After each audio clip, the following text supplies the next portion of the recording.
Hi, I'm Harlan Emil Gruber. Welcome to Portal to the New Earth. Today, I'm joined by one of my good friends, Daniel Pinchbeck, most well known as the author of the seminal books Breaking Open the Head and 2012, The Return of Quetzalcoatl. I'm really excited to have a conversation with him today because our work both focuses on the shift of consciousness that's taking place on Earth right now to bring about the new Earth. So, hey, Daniel, really good to see you today. Hey Harlan, it's been a while, and good to see you found like a little place for yourself there in California. Yep, out here in Joshua Tree. And of course, you're back in New York City where I lived for many years, and that's how we know each other. We actually met a really long time ago through another good friend of mine when you were doing that literary magazine and Yeah. just entrenched in the whole literary world. And then I remember very clearly that day I'm walking down the street in Burning Man, 2001, and I see you coming towards me, and I'm like, "Hey, Daniel, what are you doing here?" And you're like, "I just wrote this book, Breaking Open the Head," and I'm camped over with the Arrowids and with our friend Spiro and all the top psychedelic researchers that were going to Burning Man at the time.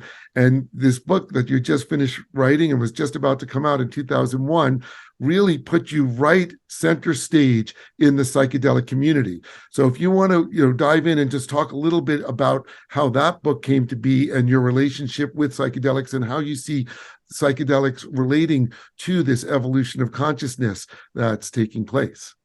It's really crazy. I mean, I'm slightly reluctantly living in New York these days. Like, I don't love it the way I used to, but it's crazy. There's so many layers. I wish I'd kept more detailed like journals or diaries or something, because like there's so many layers of like people that I knew. It's like rings of a tree, like different scenes that existed.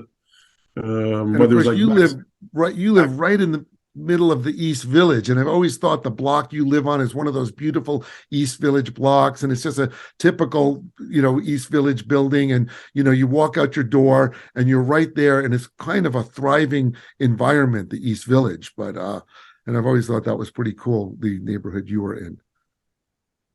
it's not. I mean, it's. I feel like everything's going through a paroxysm right now, but New York is definitely feels very different.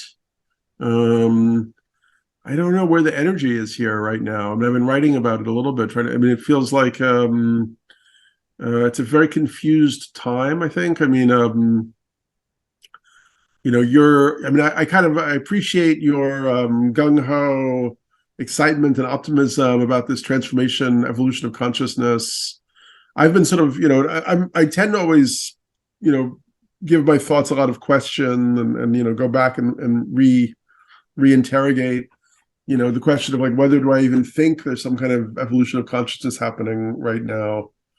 I'm not sure anymore. It doesn't I, really feel it. It feels more like kind of decimation or something. I mean, the impact of social media, I think, has been really brutal. I mean, we're talking about hanging out in the 90s, right? Or like late 99 or something like that. I mean, that was pre Facebook, pre smartphone. I didn't even have a Uh, computer then. yeah. And so we have now got kids who've grown up, generations of kids, like up in their, early mid 20s, who have grown up in a totally different media reality. And, we're seeing a lot of depression, a lot of kind of cynicism, and yeah, I mean, when I wrote Breaking Open the Head, I mean, I guess in the 90s, I was working in New York as a magazine editor and a journalist, and I edited a literary magazine that you mentioned, Open City. But I felt the sort of prevailing tonality was the sort of materialism, and that underlying the materialism was nihilism, because I felt that the materialist worldview is ultimately a nihilistic worldview. If you believe that consciousness is only wedded to the physical brain, that means that life is really just a transitory little nothing.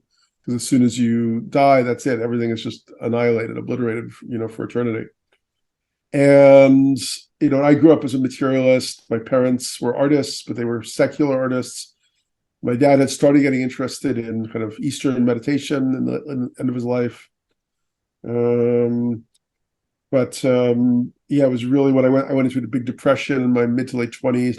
I remembered psychedelics from college as something that were really interesting, intriguing, and the whole society I was in rejected them.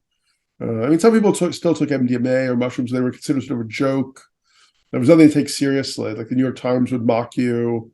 There was no idea that like a mystical experience was like an important thing. So I defined like mushrooms and LSD again, and then I learned from a friend about ayahuasca, and I took it at a ceremony, and then I discovered that you could go with these, guides. There weren't even really that many like retreat centers or whatever, but I managed to find a botanist who was working with this indigenous community in Gabon in Africa called the Bwiti, which is where we discovered Iboga. So I went there, and that was really profound. I went to the Sequoia in the Amazon in Ecuador. That was very profound to do ayahuasca.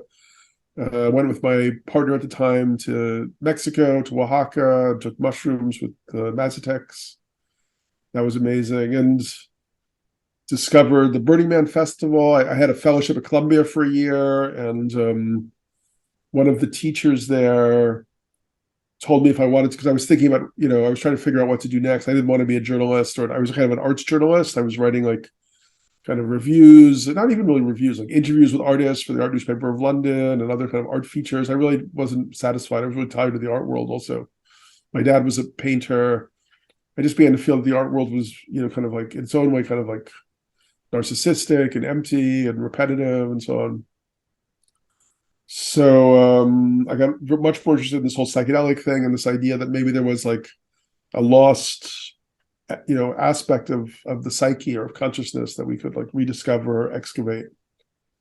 So one of my teachers there, surprisingly, a very straight guy, but he told me that I should look into Burning Man, which is how I guess I ended up there. And I think I went 2000 for the first time, so I must have seen you the second time. And the culmination of the Iboga journey in Africa, rediscovering psychedelics, in New York and at other mini festivals, going to Burning Man, going to the Amazon, going to visit the Mazatecs, and assimilating. I'm a big researcher, so I read like a million books on psychedelics, and basically had, through my experiences, what I felt was a mystical breakthrough where I deprogrammed myself from materialism and understood through a series of incredible experiences that the universe was actually totally different than the materialist concept of it. It's been a little bittersweet for me over the last decade, seeing like the massive explosion of interest in psychedelics. A number of years ago, I admitted publicly to some like sexual indiscretions and mistakes I had made. And I felt I was doing something courageous by coming forth and being like, hey, yeah, I got famous. There were all these substances around. I did things that I now regret. But I was really then sort of shut off from the psychedelic community in a way. And meanwhile, like the ideas that like for me had been really dangerous to explore, like when I wrote my first book, I thought, am I going to be able to fly around and am I going to get stopped at airports writing about psychedelics? Like it felt very taboo at that point. And since then, everybody has jumped on the bandwagon, and a lot of people have profited, to a huge extent, like exponentially more than I ever did on my little book or books. Whether it's Michael Pollan or Brian Muraresco, who admits he took most of his ideas from my book, and then all these corporations that are now have $1 billion market caps that are in the psychedelic field, but often seem to be applying or seeking to apply the same type of logic of pharmaceutical companies, kind of monopolization and patenting, to the psychedelic space. Ultimately it's been a little demoralizing for me to see all this stuff.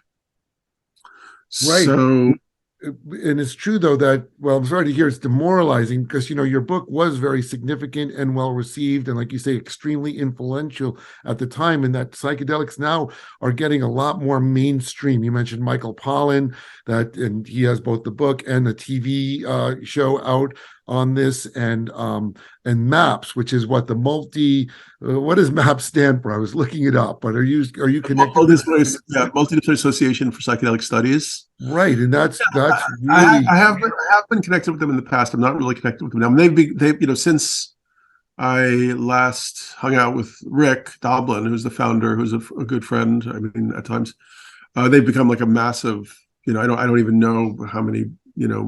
If they're worth like $100 billion. I mean, they've gotten so much. I mean, I think one thing I've seen is like it's become very trendy for wealthy people to get excited about psychedelics, and it's a lot easier for somebody who has a lot of wealth to like donate to the psychedelic movement, rather than actually, thinking more about like systems change on a deeper level, like economic and, ecological and social injustice and so on. So it's become a super trendy place for people with wealth to show up in a way, which is not terrible.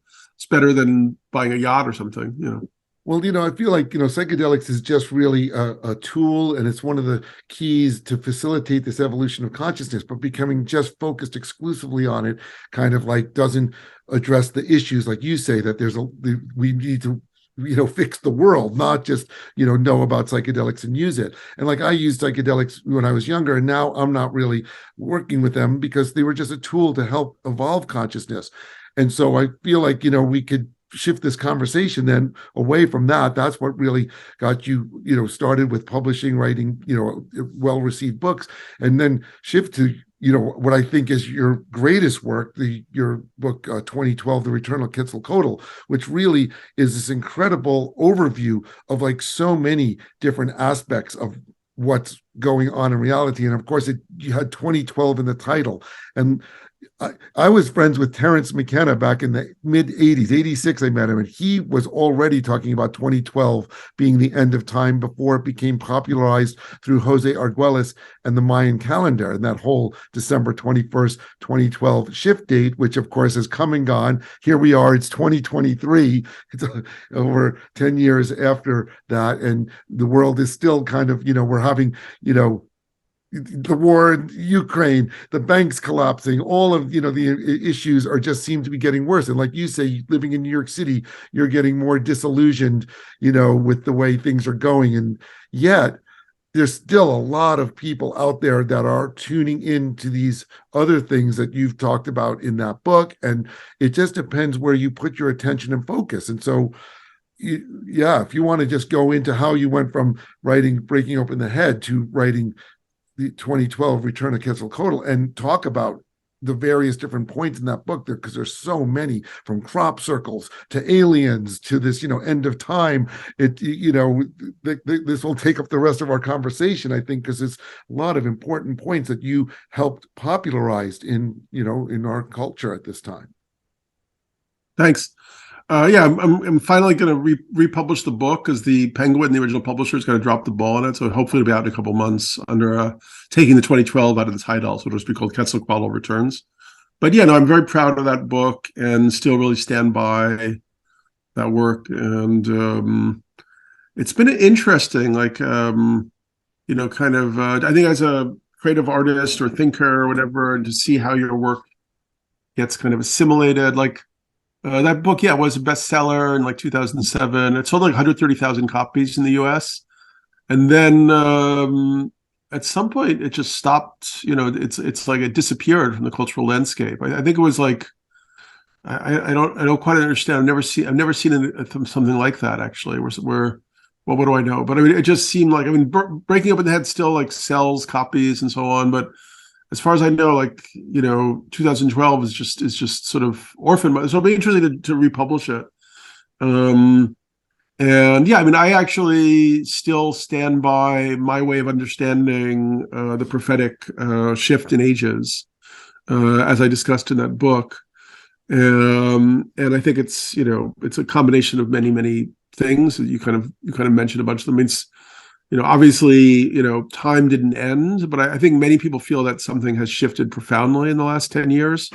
And, some of it is, a result of things like the psychedelic movement, the transformational festival movement, the, sort of increasingly ominous ecological crisis that we see all around us, the rapid evolution of technology and technocracy and so on. I think I was just reading an anthroposophist who's writing about AI. He was talking about we've kind of entered a new unprecedented stage of human development where we are able to inflect and affect and change the evolutionary process itself. And we have a level of freedom and power, obviously that no culture had before us, but it's still kind of unclear or opaque, what, if anything, we're going to do with this freedom and this power. And, it may be that we don't really continue successfully as a species on the planet. That would look highly likely, human timeframes are very small. So, it could be that 90% of the population is crushed in the environmental disaster that's coming, but that small handful persist and they learn the lessons, and then over 1,000 years or whatever, they repopulate.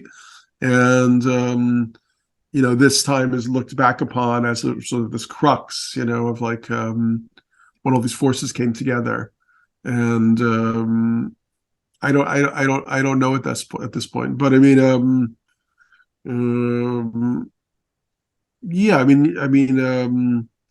what else did you want to ask me? Well, yeah, just there's so many topics in that book. It's such a wide range. And it's interesting, like you said, like it sold so many copies. And this was back in 2007, and I started building my portal installations at Burning Man in 2004. And in 2007, I built what I consider to be the best, biggest, definitely the biggest. And it was really well received. And of course, we got to spend some time out there in that sapphire portal, which, is this big sky blue dish with the geometries that I learned about relating to the evolution of the Earth's vibrational energy body as a place for people to align their energy body to shift their consciousness. And your book was out there, and I'd love for you to just, even since I'm super excited that it's going to be republished, because it still has so much information that's so relevant to what we're going through right now. And you're such a great researcher. You dove into all of these things extensively. Like you say, whenever you do something, you read everything, you learn everything, you travel, you go and embody all this stuff. One thing I think is very important is this philosophy of analytic idealism or monistic idealism, which I already discussed in 2012, looking at Rudolf Steiner, whose dissertation was called Philosophy of Freedom, which was a effort to refute Kantian dualism. And also Amit Goswami, the quantum physicist, wrote, I think, The Self-Conscious Universe or something like that. Goswami was from Institute of Noetic Sciences, very, very amazing and important thinker, I think. But since I wrote that book, which was 2007, this philosopher, Bernardo Kastrup, has been doing a very good job of filling out this idealist paradigm. He's written a book called Why Materialism is Baloney. And essentially, more and more, quantum physics is substantiating. This is like what all the major, if you read all the 20th century big physicists like Schrodinger and Niels Bohr and, David Bohm and all this stuff, they all came to the realization that the universe is sort of like, quote unquote, mental in nature. Actually, consciousness is the fundamental reality. And what we experience as a material and physical substance is actually just a sort of projection of consciousness slowed down. It's not that different than what we experience in a dream, a solid reality, except that it's, it is slower in its capacity to change. This is also something that Tibetan Buddhists have always told us, like they're really into dream yoga and so on. So I actually think that, as I said, I'd already expressed this in 2012, working with Goswami's ideas and Snyder's ideas, but Bernardo Kastrup has really done a good job of advancing carrying the football a little bit further, to the point where I think if you really get into it, it's very clear now that scientific materialism or reductive materialism or physicalism is a busted ideology. It cannot be the way things are. We have so much evidence from physics that it's just not that. And so then your choices are basically panpsychism or analytic idealism. And for various reasons, personally, I think that the analytic idealism answers all of the paradoxes, whereas panpsychism sort of still leaves a bunch of them.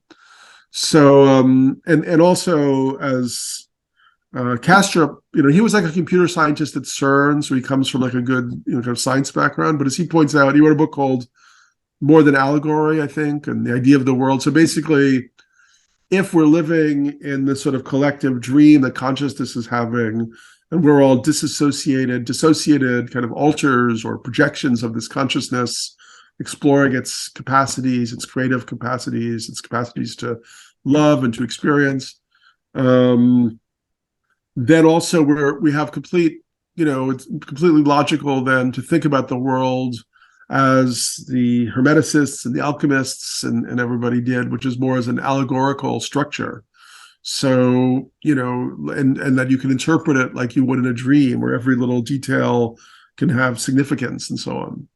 So that for me is where I'm not disillusioned. I just think we need people to make the sort of a cognitive shift to this belief system, because then it shakes us out of the materialism and the materialist delusions. And scientific materialism, which was a philosophy, an experimental philosophy that sort of got big in the 18th century and grew in the 19th and became like the basic paradigm of all the institutions, the media and the academies, which it still is today, also leads to not only nihilism but also to kind of acquisitional consumerist behavior, because there isn't anything else that has any value. Whereas a lot of ancient cultures didn't really. I mean, you might the Dalai Lama might have had like a palace, on some level, but it wasn't really about material comfort. I mean, it was just a way of honoring, this avatar in a way. So the excessive focus on self-advancement, achievement, and so on, those will all dissolve if we really made this profound shift to an idealist philosophy. And it will happen. I guess I'm not, if humanity survives, which I would say is, 60-40 maybe, I don't know, 50-50. I mean, when you look at, if humanity survives, then ultimately we'll make a transition to the analytic idealist perspective, and that will be, incorporated. I mean, if that was integrated with still having a technological capacity, things could be very interesting. I mean, you could sort of envision the creation of a radically different and better civilization. But I'm not. I guess I'm more pessimistic that's going to happen in our lives, because it might take 1,000 years or 5,000 years, and it just maybe that we're living at the seed, of this new awareness, that the materialism has crested and fallen, and that this next paradigm is just beginning to emerge. Right. It's funny. I've never really heard the terms that you use. Analytic idealism is the philosophy That's the term that Castro uses, or monistic idealism. Yeah, it's the opposite of materialism. So rather than consciousness being an epiphenomena that's developed out of the physical evolution or biological evolution, consciousness is the foundational reality, and everything that exists is actually an expression or projection of that consciousness. So that's an interesting point, because on one hand, you're embracing this understanding that reality is way more malleable than the scientific materialism kind of says it is. And yet then you go on to say, well, it might take 500 or 1,000 years. But in that point of view, it can happen like this, because it's just like a dream, and reality can really shift because of the way consciousness affects reality. And so that's what I'm holding in my vision of Portal to the New Earth, is that we can create this new Earth extremely rapidly once the shift of consciousness takes place.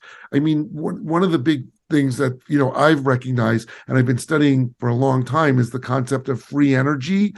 and the fact that right now energy is co-opted through the oil industry, and you have to pay for your power and all that.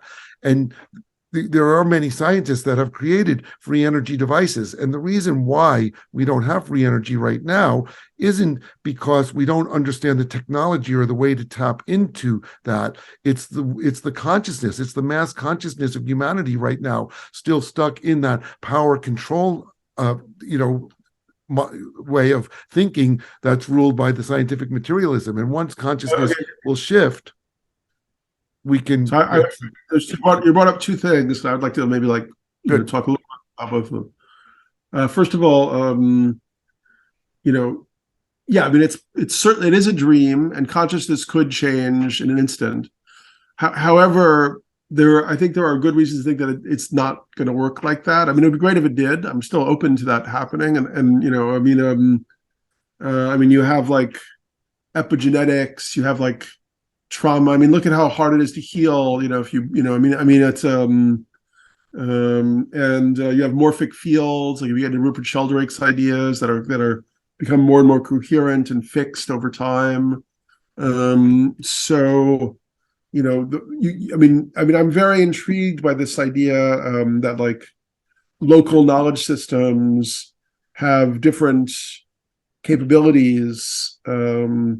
In their localities. Like if you go visit the Kogi or the Arawak people in Colombia, they're living in a completely different reality than we are. And there are things that they can do with divination or with, magical practices that work in their reality, which developed over many hundreds of years, that don't work if you try to do it in Midtown Manhattan.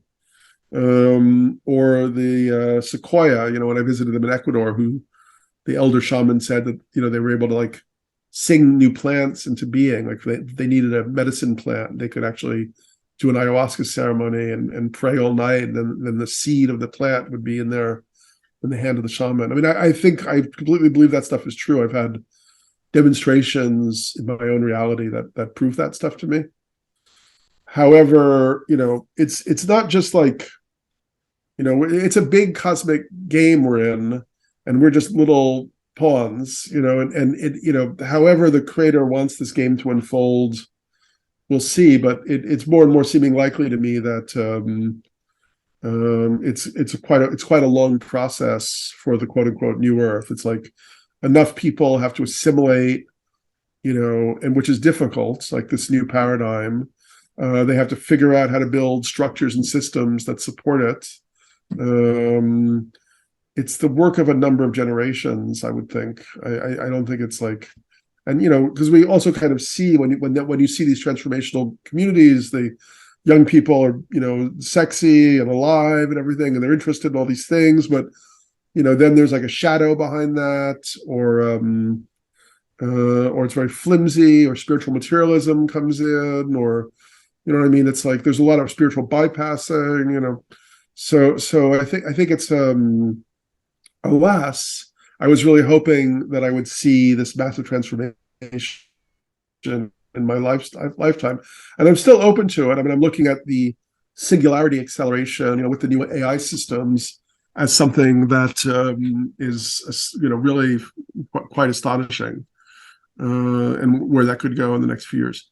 In terms of free energy, yeah, I mean, I also think, I looked at Nassim's work and Graham's work. Graham might have a lot of problems with his new series, which I wrote about. I think a lot of it is just not very substantiated, and actually he does a disservice. Yeah, Graham Hancock.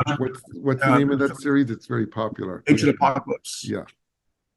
Very disappointed in him, and I've known him for years, and I like him, and I know he hates criticism too, so he's probably not going to be my friend anymore. But I just felt it was very poor. Like the when you actually get to the research behind what he's saying, it's like crap. I mean, there's like very little substantiation, and archaeologists have just picked it apart. And he treated them like they were his enemies, rather than also people who have a profound interest in finding out the truth about ancient societies and would love to make huge discoveries like Graham claims to have made as a outsider who by claiming these outlandish things, is able to sell millions of books and makes many millions of dollars and increase his own brand in a way, so unfortunately, I think he's grifting, kind of, knowingly or not. Maybe he's convinced himself that he's not. Anyway, so yeah, with free energy, I mean, I think it's possible. But I think that it's one of those things where the consciousness of humanity has to have evolved enough on some level for enough people to be able to hold it. Because if you look at, for instance, if the Ark of the Covenant, for instance, was an energy device, which is what Nassim thinks, I guess what Graham thinks also from his book, Sign of the Seal. It was only people who had gone through a very high-grade initiatory process who could be in the presence of it or make use of it. Anybody else would just be burned up by it. So it's obviously, if it's a form of energy that's based on the structure of the vacuum or the zero-point field, it's unbelievably powerful. So if we're not basically in a sort of almost enlightened state, bodhisattvic state, and we try to make use of that energy that's even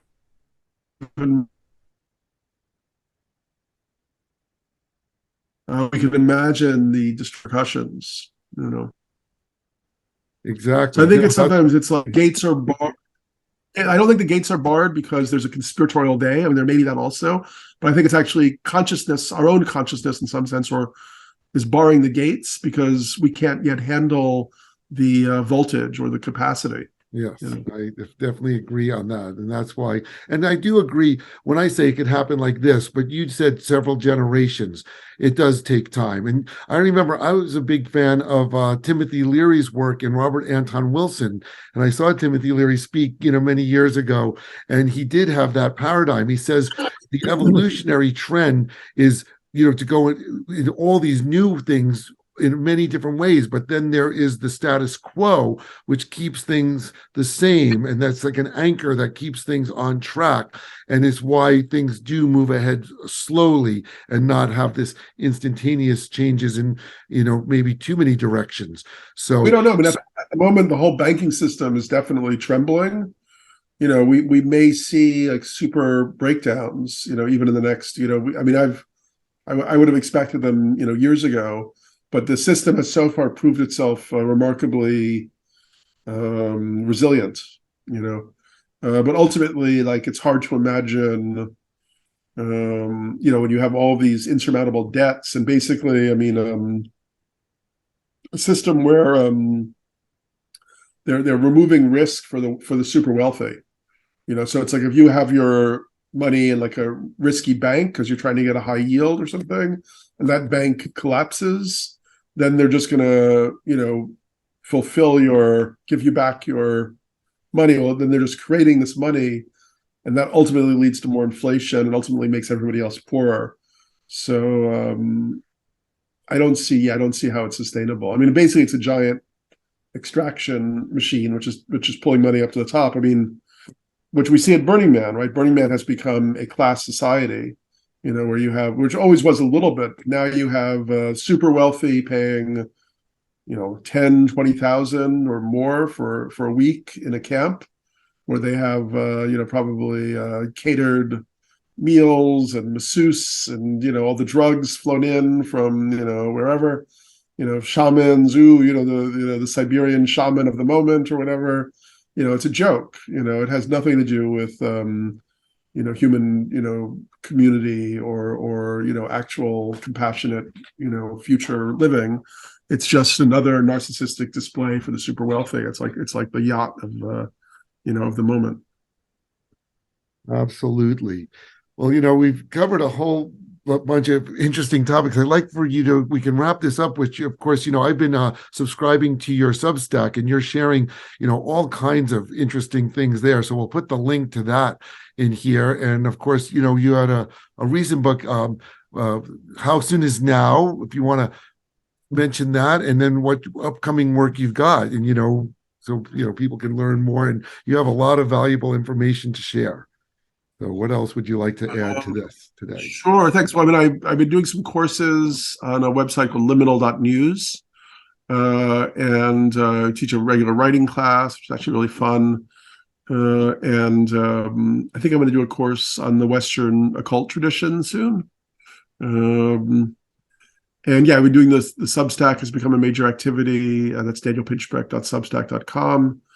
And yeah, the How Soon Is Now was a 2016 book with introductions from Sting and Russell Brand. That was an effort to, having written a book about kind of the metaphysical and philosophical basis of transformation, that book was more a practical effort to sort of think about, okay, if we did want to create, the Aquarian Age or heaven on earth, what would that look like in terms of social systems, technological systems, political economic systems, ideology, and so on.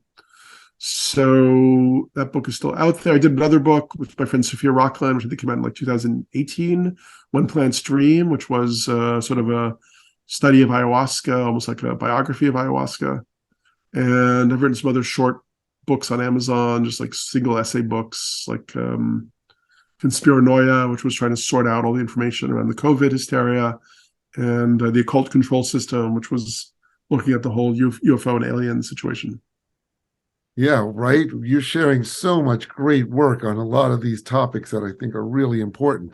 I'm really glad you took the time today to join me for this conversation. And of course, everyone who's watching this, please click share and like, and stay tuned for our next portal to the new earth. Thank you, Daniel. Very, very nice, Harlan, to feel your vibe and your kind, kind of light energy. And I'm glad you're still doing your thing. Are you going to do another piece for oh yeah, well my application for my piece at Burning Man this year was rejected for the grant. But I hardly ever get grants, and I usually just build them anyway. But at this point, I'm not sure if I'll be going back. But last year's piece that I did in collaboration with Maria was a huge success. We did receive a grant for it, and we are looking at collaborating again in 2024 if we both decide to go back and do a collaboration for that. So thanks for asking on that, because Burning Man has been one of the main focuses for my work to share out there. So we'll see what happens. Do you think that remains like a healthy idea to make that a main focus? What was that?